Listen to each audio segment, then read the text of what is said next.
to me. Jokers to the right, here I am, stuck in the middle with you. Yes, What's up, Degenerate Nation? Welcome to Stuck with Collin, episode 4. I'm stuck in with me, as always, is Collin Wilson. He's stuck with me. I'm stuck with him. We're all stuck inside, so you're stuck with us. What's going on, Collin? Another day of quarantine. I tweeted out, I can't believe I didn't get that many likes, but I tweeted out a GIF of Aaron Paul, who's now on Westworld 3, Season 3. You know, he's formerly Jesse Yo Bitch from Hey, you're a Breaking GIF Bad. guy? You're a GIF, not a GIF guy? We called it GIFs when I was in college, so I'm not going to fall off of You're not that. In changing. 1997, we called it GIF. So, and so anyways, I put out a GIF of Aaron Paul. He's isolated. I'm not going to give anything away about Westworld 3, but he's very isolated in his character introduction, so much that he's sitting on top of like a construction site with his robot worker next to it, like no human activity, no human interaction whatsoever. And he's just sitting there having lunch next to his robot. And I was like, I thought this would be a good one to say, social distancing day 9. So I might tweet out a GIF or a GIF every day. I've got some other ones in mind. Like if you watched Lost, Desmond Hume was down in the hatch. There's been plenty of movies and plenty of things to watch where people are like quarantined and by themselves. So we'll see what I can do. Yeah, those are all like the top movies on Netflix. If you look, it's like Outbreak and I don't want to watch that. Yeah, it's like that's the last thing you want to watch right now. But yeah, I think that I said this on Twitter as well, but I hope everyone is hanging in there. We have a lot of friends who now, lost their jobs recently, and I'm sure a lot of you either lost their jobs or cut back on hours. So, all the people that work for the bars my girl runs, we have to file unemployment paperwork, and it's just sad. A lot of our friends. But I'm hopeful that, and I tweeted this out, people that think that there's like, hey, we're going to go in quarantine for 18 months are fucking crazy. Like, that's not reasonable. That's not possible. Number one, we'd have more deaths from that than we would from the virus. People would go crazy. Depression would go up. You'd probably have domestic abuse go up, suicides, crime. There'd be no economy. By the end of it, we'd all be broke farmers. The dollar wouldn't be worth anything. We'd have to get guns, and you'd be trying to protect your family and loved ones that you're not allowed to see because of quarantine and trying to protect your like tomato garden. Like, that's not happening. 18 months quarantine. Right. So, what gives me a lot of hope, but you can't have a vaccine in like 2 months, right? Because you need to test it. And you can't give a vaccine to everyone and risk killing everybody. So this anti-malarial medicine, there's a medicine that treats a Japanese influenza that's been working a little bit. These old medicines that have been approved already, that have been used already for years. This anti-malarial medicine has been around for forever, or not forever, but like 50 years or so. And the test results so far are really good. Some of the medical experts that I've read, there's some reasoning why it would work. And, with the pH balance that the virus requires to replicate and blah, blah, blah. So I'm hopeful that we're going to have not a vaccine, but a treatment that you're able to take once you get it, and we can get back to some normalcy in a couple months here. So that's the hope. But stay strong out there. Try and stay positive. But 18 month, 12 month even. Yeah, shutting down everything, it's not going to work. I don't know about you, but if you're starting to get hit, if you don't have it, or you're like 1 step or 2 steps away, like it's starting. That's what's starting to happen in my world. Is like somebody that I'm close to works with somebody that has it. So now it's like, it's getting closer and closer to like what I would call my core 5 of my kids and my girl. That's it. We're not getting around anybody, but now we're starting to actually know people that are getting it. It's becoming very real. I think what disturbs me is the 34-year-old now, the reports of that 34-year-old at Disneyland got it. People, get off the beach. Get off Disneyland. Yeah. Like, I live in a that's the most state. important thing now. We have to keep, you want to try and contain the spread as of now, but we have to make sure that hospitals don't get overrun while we, number one, try and contain it. And number two, ramp up production of ventilators and masks and all of this stuff. So, yeah, look, it sucks. This is my favorite day of the year, and there's nothing going on. I'll get over it. We'll move on. It sucks to not have spring break, but we can go on another trip another time. It's just one of those things that we have to fucking do. Right. Yeah. Just just you can't get a negative thought process either. I mean, let's talk about it from a psychological standpoint. There are points that I'm pretty depressed, but you can't get that way because there's no way getting out of this. There's only way out of this is going forward. Yep. You have to stay positive, and help out people in your community if you are have the ability to do so. By the way, we had the donation. We had somebody guess your number from our last YouTube.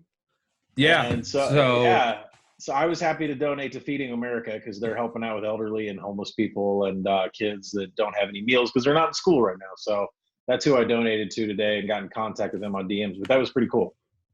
Yeah, someone guessed 20 for my number 20. You had 25. You went first. I had 20. I thought 25 was the sharp pick. You'd think, name a number between 1 and 50. Someone's going to say 25, but someone said 20 before 25. Well, let's get right into today's betting challenge. I'm going to leave it in your hands since you are 0-3. I think you should be able to get this. You're allowed to repeat. I'll give you a timer of, geography. You can't pull up a map, but I'll give you 3 minutes here. You have to name all 20 states that have never hosted an MLB game. Oh, my God. I got 3 minutes to do this? Well, we'll see where you're at, you can repeat, and I'll keep track. When are you turning the timer on me? As soon as you start. All right, here we go. Oregon, Montana, North Dakota, South Dakota, Wyoming, Utah, Nevada, Oklahoma, Kansas, Iowa, Arkansas, Louisiana, Alabama, Mississippi, South Carolina, North Carolina, Vermont, New Hampshire, Maine,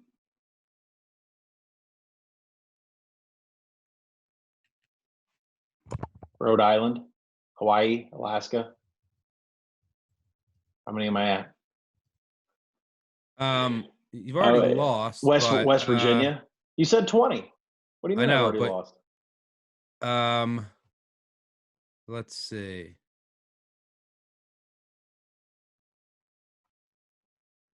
I believe. Oh, you're going to go with the Nebraska hosting the MLB game? Because of the game there was played there in the College World Series? Or are you going to go with another game that was played at Yeah, Nebraska's not on the list. Iowa was actually supposed to host one today. This year against with the White Sox and the Yankees. But yeah, it looks like Nebraska did host one. So did North Carolina. How did North Carolina host a game?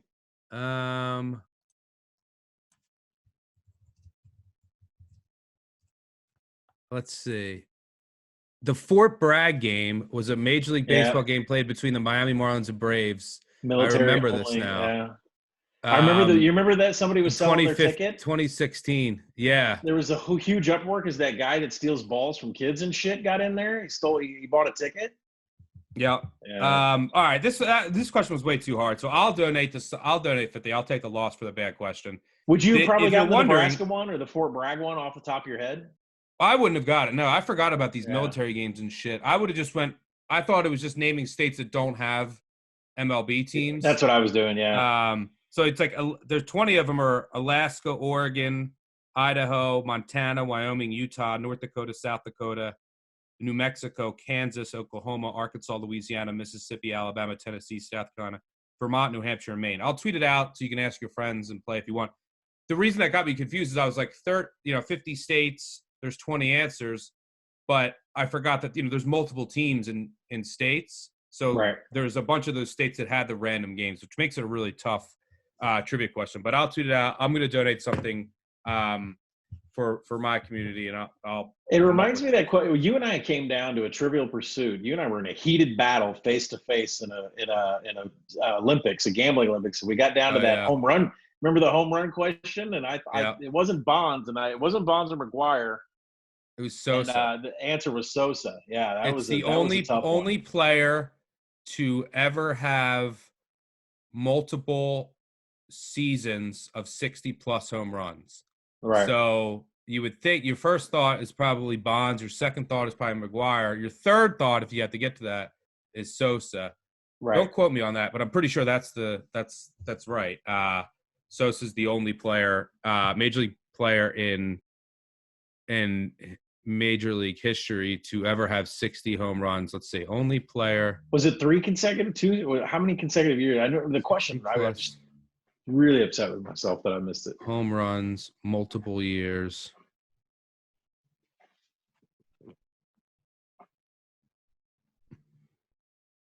I mean, Luis Gonzalez came to mind. I don't think Luis even got up to 60. So Let's see.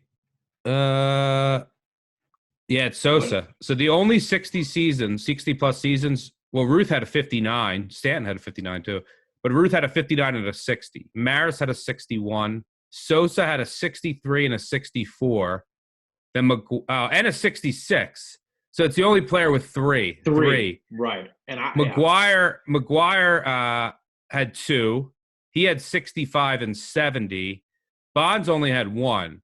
Bonds had 73, which is the record. But yeah, Sosa did it 3 times. He had 63, 64, and 66. You went with McGuire, did it twice.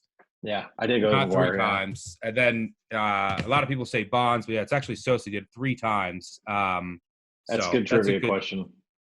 Yeah, and but here I'll give you a question. How about we do this for another $50, right? No, okay. we'll do this. Who's the only player to win a batting title in 3 decades? 3 different decades.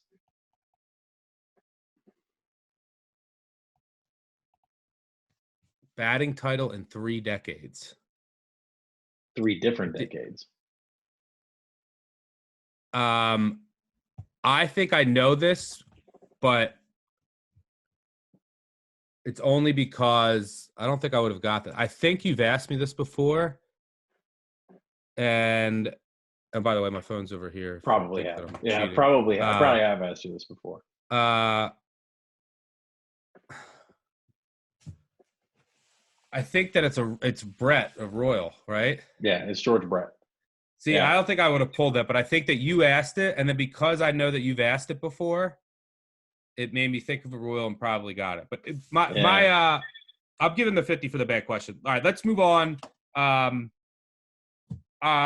Look, sometimes this depresses people. Sometimes it can actually help. So my quick show and tell. I know, Collin, you're traveling. You can just show your hat.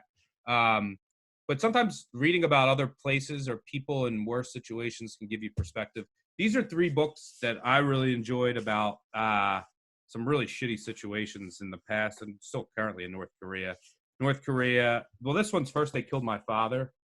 It's about Cambodia and Pol Pot and that whole regime, and it's really good. And then there's The Aquariums of Pyongyang and Nothing to Envy about North Korea and some of the camps there and just the brutality of the Kim regime and life in North Korea, from the perspective of one of these people who've escaped, and really sad, dark stuff, but really good reads and gives you some perspective on like, all right, we're stuck inside. There's no March Madness. It sucks, but like we still have it pretty good. We're going to get through it. Let's be hopeful. Your hat, you could do your hat. Yeah, let's do my hat. So I think if you guys know, this is a Northwest Arkansas Naturals hat. They're the AA affiliate for the Kansas City Royals. The AA affiliate for the Royals used to be in Wichita. But just 2 points on that. I'm an avid collector of AA and AAA hats. I've even got a couple of Expos hats that I think you guys have seen before. But I love the Salt Lake Bees, the Vegas 51s, which are now the Aviators. Like you name it, I love anything that has to do with a minor league club and logo.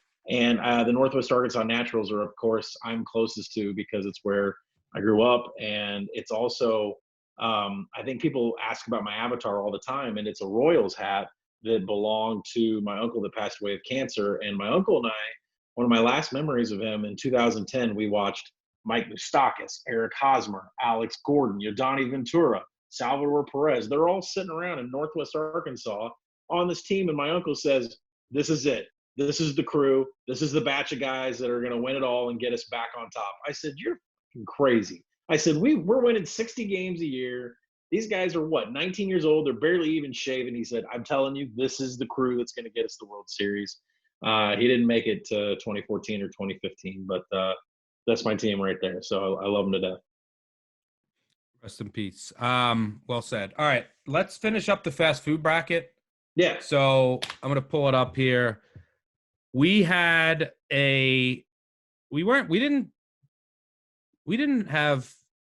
diverge too much from each other, but we had some differences. Let me pull up. So our first game is going to be, we both took Chick-fil-A, and mine's going up against Whataburger, and yours is going up against Wawa. Wawa. Yeah, I was looking at Wawa. Like, did he really take them all the way? Well, I told you, it's the nostalgic value, where I grew up, blah, blah, blah, PA love. Oh, look, wearing some Phillies gear today. And The best crab fries in the world out in center field.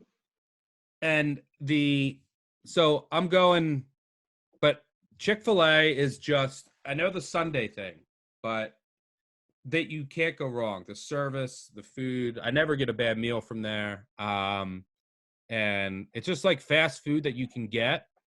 You don't feel like shit after. I love Chick-fil-A sauce. And it's just everything about it. Chick-fil-A is in my title. How about you? Yeah, I'm going to take Chick-fil-A over Whataburger, and really it's because there's an option for well, first of all, taste-wise, it's fantastic. Whataburger to me isn't fantastic when it comes to the fries. I love waffle fries at Chick-fil-A, but there's a lot of healthy options at Chick-fil-A too. Like, you can eat there consistently and stay on some sort of healthy diet. Although my dietitian slash former personal trainer girlfriend will tell me there's so much sugar in the kale salad it'll kill you as bad as a Coke, but I'll roll with Chick-fil-A on here. It's the undisputed king of that bracket, and it would take out Whataburger in a half second. I agree. All right, so we both have Chick-fil-A in the title. On the other side, I had In-N-Out, Nostalgic Vegas Association. It's the only time I really have it. And I had them going against Raising Cane's. And Raising Cane's, very disputed Final Four pick. I put In-N-Out. Again, I might be biased but it's your own personal bracket. It's when I have it. The burgers and fries, animal style, everything that I've ever had there has been good to me. And I associate it with like good times in Vegas, especially right now where I'd be probably maybe in Vegas having some In-N-Out right now. So I have In-N-Out against Chick-fil-A. A little chalky, but that's my final. You? I really miss being in Vegas and meeting up with my common friends, which you and I both know who they are, and getting dinner and getting drinks and sports book. And I can't wait till we get back to a world of that. But random people that are listening to us on the pod, and meeting new people, and a lot of you out there that we've met out there, and we'll be back there again soon and get after it. Absolutely. I had Portillo's going up against, I believe El Pollo Loco lost to Shake Shack. So I have Portillo's going up against Shake Shack, and the thing is all my friends in Chicago are going to kill me for saying this, but it comes down to the shake itself, and Shake Shack shake and selection of custom root beers that they have, for me, puts it over Portillo's. I love Portillo's as much as anybody else in Chicago, in Illinois. Trust me, I notice it every time I drive by one, whether I'm on 55 or 80 or I'm in the loop. I'm on Eisenhower, it doesn't matter. I see a Portillo's, I want to pull over and eat it. But Shake Shack's, from a shake perspective, is the best. I think it has a better burger. I'm going to take Shake Shack to go to the finals against Chick-fil-A. All right, Shake Shack versus Chick-fil-A, and In-N-Out versus Chick-fil-A. I made my case already for Chick-fil-A. If there's one fast food place I'm going to get when I'm driving and I'm on a strip of them all, and there's In-N-Out and there's Chick-fil-A, I'm going to Chick-fil-A. And that's that's basically how I made my decision. So Chick-fil-A is the winner to me. Yours? Yeah, I'm gonna go with Chick-fil-A too, but for circumstances that I talked about on our previous shows, that they know how to take care of you when it's freaking loaded with traffic. Like, there's a Shake Shack down in downtown Chicago, next to the Miracle Mile, and the line is out the door all the time, and it could be a 95-degree day in Chicago. You could be burning your face off standing outside because they don't know how to do load management whatsoever. Chick-fil-A's got like 8 different teens, all in their little orange and yellow visors they wear out in the traffic, punching it in on an iPad, and you pay it right there, and you just zip through that line. I mean, they know how to handle traffic better than anybody. I mean, we can sit here and dispute what's good and them being closed on Sundays and all that, but Chick-fil-A is like an overall experience from a taste perspective, from a load management perspective. They've got you covered every single way, except for the fact they're not open on Sunday. Yep. Agreed. All right. So we're in agreement there. Before we get out of here, look, we might Chalk have some takes more. it. Yeah, chalk We went takes all it. with chalk. We what was I gonna say? I watched some Aussie rules last night. I didn't bet it. Yeah. So I liked it. I enjoyed it. We'll have more on that front. We might have some horse racing. We're supposed to this weekend. There was a case and at Belmont, I got some things might get canceled. Fingers crossed. But we still have WWEs right now. So before we get out of here, I'll give you a minute to just. Are you gonna have a piece? What name a bet or name something you are looking forward to? Nothing really happened. There's really they've turned it into a 2-day event. WrestleMania is now going to be hosted by Gronkowski, and it's going to be a 2-day event on Saturday. When? The 4th Friday? Saturday, April 4th, and Sunday, April 5th. Oh, so there's nothing this weekend. No, it's not this weekend. So we can hold off on like any serious bets. Right now, I've told you should take Baron Corbin at 8-1 a prop to fight Gronk. But we can talk about this next week. They made it a 2-night event. Okay, cool. We'll hold off on that. We wanted to get this out for Friday morning, and just instead of the tournament, something to help distract you. We might be back tomorrow, probably not. Maybe we'll do something on the weekend, but we'll definitely be back on Monday.